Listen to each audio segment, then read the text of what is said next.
When Korea looks for role models in its push to kickstart a creative economy, one of the first places it turns is Israel. On this week's After 10, we turn to someone with a unique perspective on that topic. The Israeli ambassador to the Republic of Korea, Tuvia, Israeli.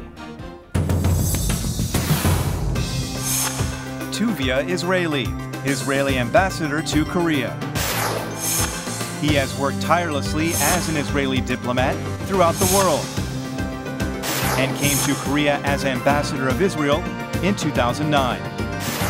He has also given full support for the creative economy, as well as Korea-Israel diplomatic cooperation. He is now planning to leave Seoul and heading back to Israel. And we had a chance to speak with him right before he leaves Korea. Mr. Ambassador, thank you very much for being on the show. Thank you very much for coming to our embassy. Now, if you and I were to go to a computer right now and sit down and type in the words creative economy onto a Korean search engine, we are liable to come up with a lot of hits related to your country, related to Israel. What do you attribute this newfound interest to? Well, first of all, thank you for the compliment. Well taken.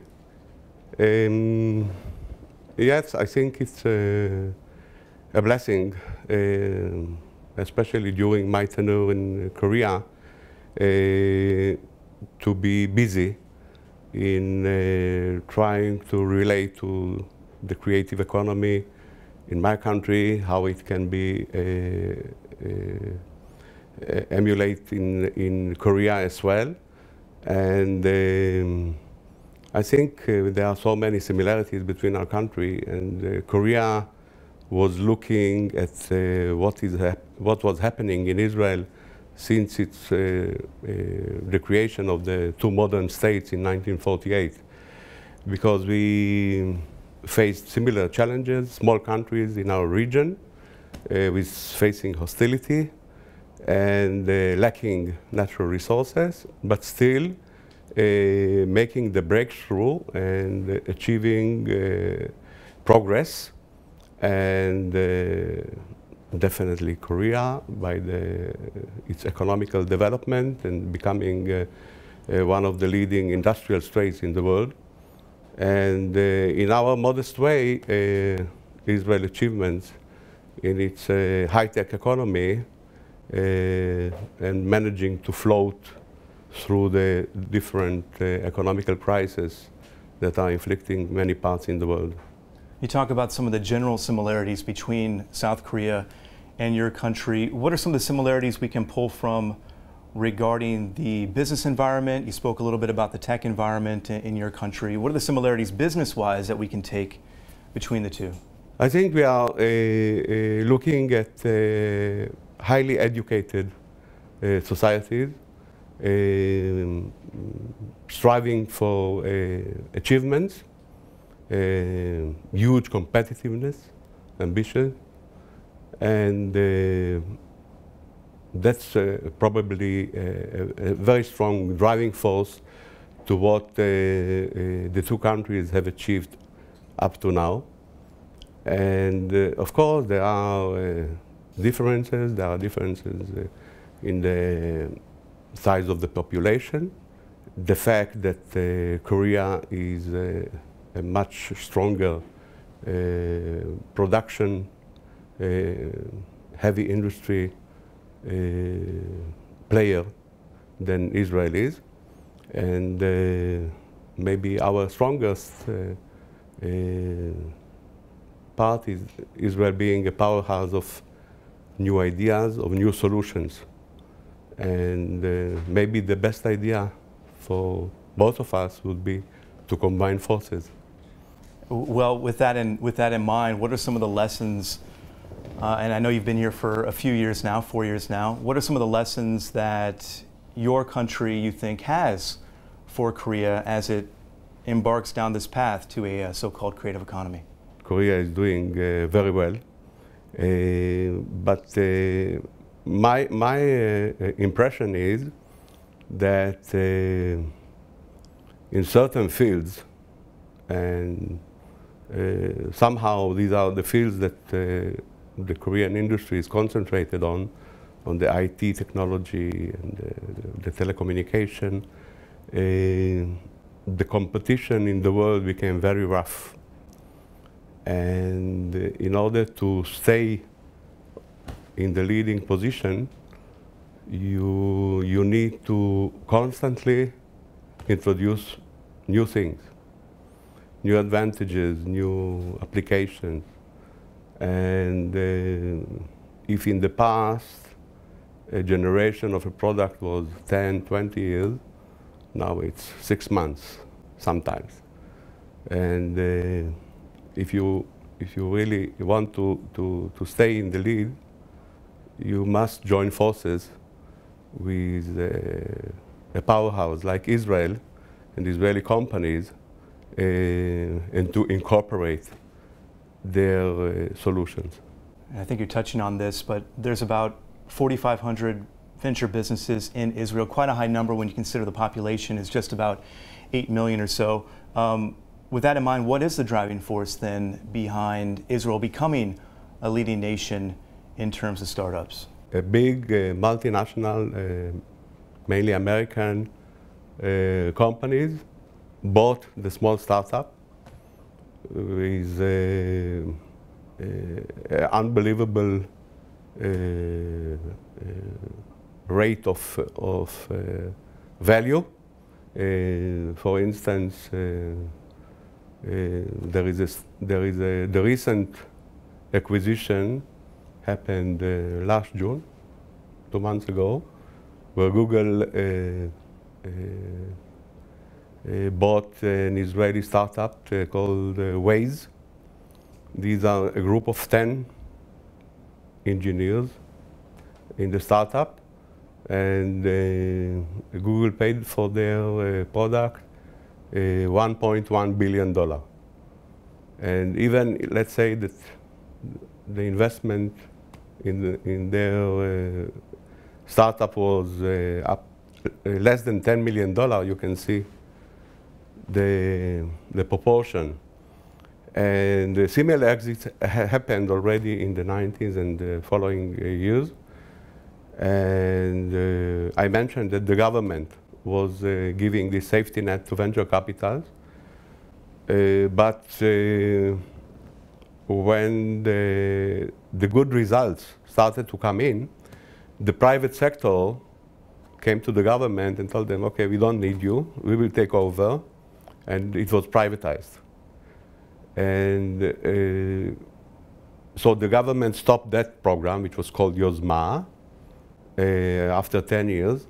And now it is allocating a budget to encourage other sides of startups. It is running several programs. One is a series of incubators, mainly in the periphery of the country, to encourage those that are not close to the table. They are providing direct support to seed stage startups where the risk is high, and they are helping universities to combine with companies to encourage students to fulfill their talents and their dreams. And the result is out there. You say you've advised Korea to sort of branch out, not just focus on sort of the IT aspect of it, I suppose. You've also said that you would like to see Korea develop in its own unique way as it goes down this creative economy journey, for lack of a better word. What did you mean by that, this going about its own unique path? And this is also a reflection of my 4 years here, that Korea has excellent qualities. In many ways, it's a sanctuary that you don't find in many parts of the world anymore. The hardworking, the discipline, the precision, these definitely with some effort can be used to a creative approach to a creative life, and eventually also it will have the influence on the economy. Now, there are three Hebrew words that are often associated with the business environment in Israel. They are chutzpah, rosh gadol, and talpiot. Explain to us what those words mean and how they do apply to the creative economy and business environment in your country. Well, up to now we were mentioning mainly the similarities between Korea and Israel, and now I will have to part from that. Chutzpah, if you look it up in the dictionary, it's actually quite a negative characteristics. It means impudence, it means being bold, undisciplined, not to accept authority. Not very nice recipe for behavior.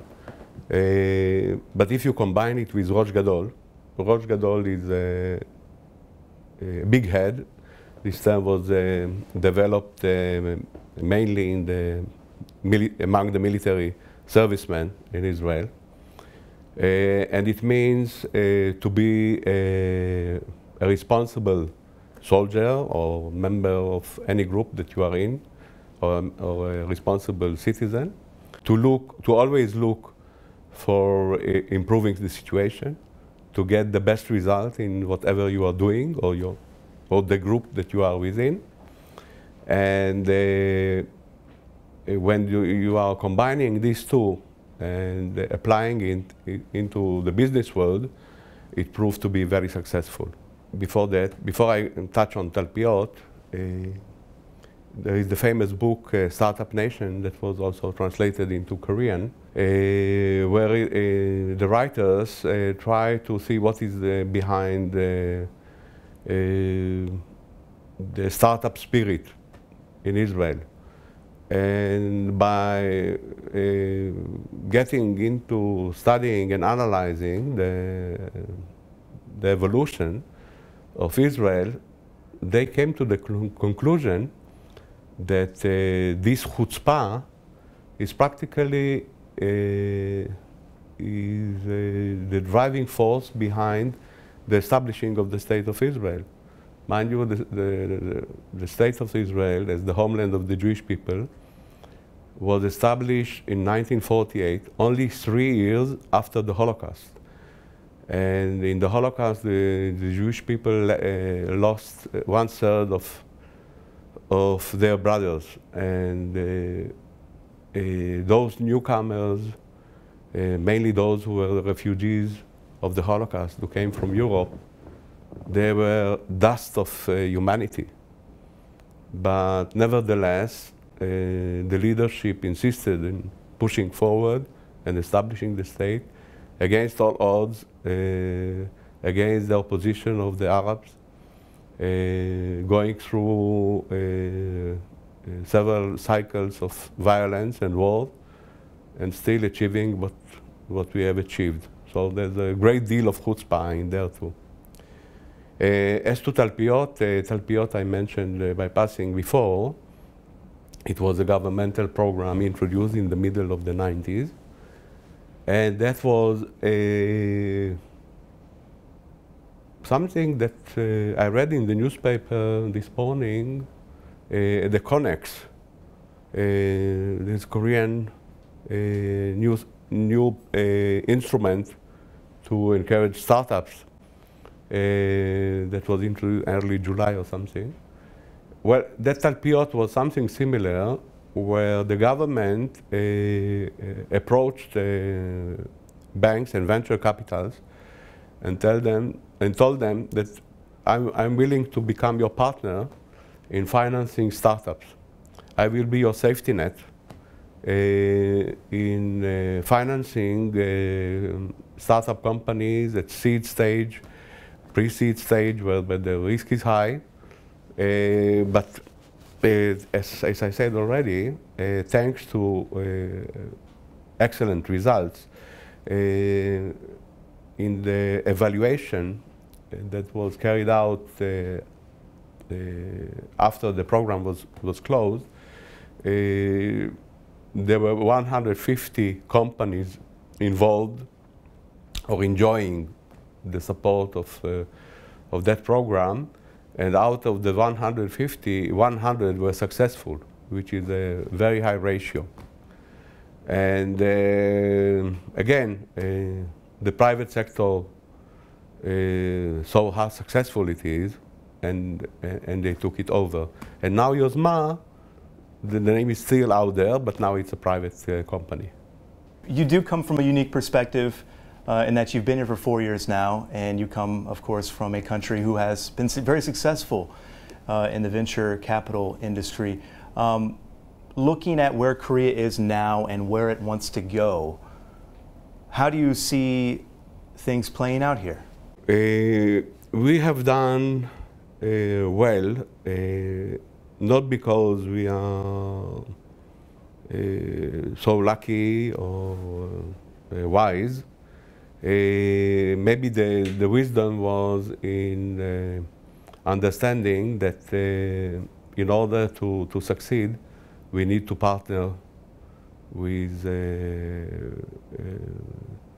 financial instruments from abroad, mainly the United States and Europe. And most of the venture capitals in Israel are partnering with international financial institutions. And it's a win-win situation, because if the result is beneficial, it is beneficial to all of them. And I think that Korea will have also to expand its outreach, international outreach in venturing and financing. You have put a lot of effort into enhancing the creative economy cooperation between Korea and Israel during your time here. How exactly did you go about doing that? Since the Startup Nation book was translated to Korean in 2010, my life in Korea has changed dramatically, because it became so popular and so interesting for the Koreans, both government, private sector, universities, that much of the focus was around that book. And when this presidency took over at the beginning of this year, it also got further emphasis because of emphasizing of the creative economy. And on that, I visited the universities, especially those who have a program of startup and technology. Some of them already visited Israel and seeking for cooperation. Others will follow, I'm sure. We have a governmental R&D program, Korea-Israel. It's called Koril RDF, R&D fund. And together with them, we conducted several meetings and seminars to see how to develop programs in Korea to cooperate between universities and corporates. I attended several programs with KBs and some other forums in trying to introduce the Israeli lessons. And there are lessons because the road is never smooth and you make mistakes and you improve yourself. And the idea is if Korea would like to take the same path, at least not to repeat our mistakes. And furthermore, we are having some specific programs, like the one that we are having now is Startup Tel Aviv. Startup Tel Aviv will be an international project where startups from different countries, I think 10 or 12 countries, Korea included, are invited to Israel for a startup competition and training and visiting and experiencing. And we are joining hands on this project with Asan Nanum, and we are inviting successful Korean startups to join, to apply to this program. And as you move on to your next stop, what plans do you have for enhancing Korea-Israel relations wherever you may end up? Well, after this wonderful period that I spent in Korea, I admire Korea, the Korean people, and I'm definitely see myself as an advocate, if not of Korea, to increase cooperation between Israelis and Koreans. Definitely I will do that. I mentioned that you've been here for 4 years now as ambassador to the Republic of Korea. Actually, next week is your last week here. How do you feel when you reflect back on your time here? Yeah, when a diplomat is about to leave his posting, it's always a mixed feeling. On the one hand, I'm very happy to go back home to my family, to my country. On the other hand, these were wonderful 4 years. Korea is a friend of Israel, and I must admit that I had all the support and all the encouragement that one can hope for, and we were involved in many activities in different fields. And I hope there were some achievements too.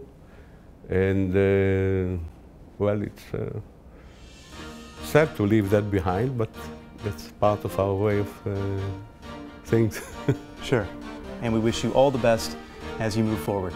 Thank you very much. Ambassador Israeli, thank you very much for being on the show.